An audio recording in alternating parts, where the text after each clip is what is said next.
नमस्कार विद्यार्थी मित्रांनो, आज आपण या व्हिडिओमध्ये इयत्ता 10वी सूक्तिसुधा या सुभाषित मालेचा आज आपण अभ्यास करणार आहोत.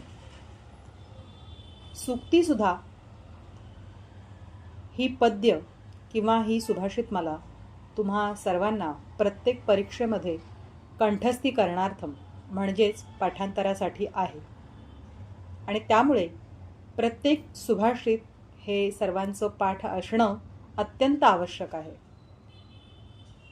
इयत्ता 10वीच्या बोर्ड परीक्षेमध्ये सुद्धा आपल्याला या श्लोकांवर आधारित 4 ते 6 म्हणजे संयुक्तच्या पेपरमध्ये 4 गुणांचा आणि संपूर्णच्या पेपरमध्ये 6 गुणांचा प्रश्न हा असतोच असतो.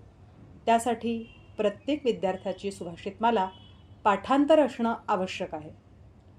आणि आधी सांगितल्याप्रमाणेच संस्कृत शब्दांचे उच्चार एकदा का तुमच्या लक्षात आलेले असतील तर तुम्हाला कोणतीही गोष्ट पुढे करण्यास सोपी जाते. सुभाषितांच्या बाबतीत देखील हाच नियम लागू पडतो.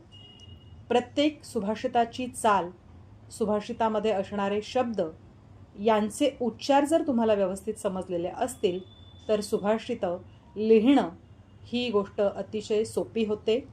म्हणूनच आज आपण या व्हिडिओमध्ये सूक्तिसुधा या पद्यामध्ये असलेल्या सुभाषितांच्या उच्चारांचा अभ्यास करणार आहोत, त्यांचे उच्चार जाणून घेणार आहोत आणि सोबतच त्या सुभाषितांचा अर्थ देखील तुम्हाला व्हिडिओमध्ये दिसणार आहे, जेणेकरून त्या अर्थानुसार सुभाषितांवर आधारित असलेल्या कृती आणि त्यांची उत्तरं लिहिणं तुम्हाला सोपे जाईल.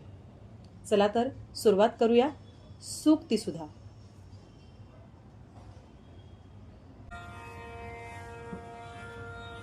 विद्यानाम नरस्य रूपमधिकं प्रच्छन्नगुप्तं धनं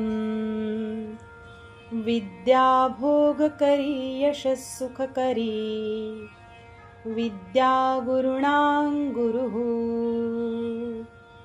विद्या बन्धुजनो विदेशगमने विद्या परं दैवतं विद्या राजसुपूज्यते न तु धनं विद्या विहीनः पशुः.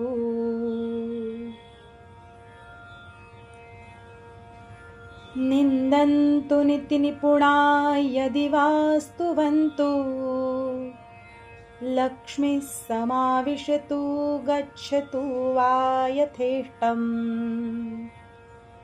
अद्यैव वा मरणमस्तु युगान्तरे वा न्यायात् पथः प्रविचलन्ति पदन्नधीराः आत्मनो मुखदोषेण बध्यन्ते शुकसारिकाः बकास्तत्र न बध्यन्ते मौनं सर्वार्थसाधनम्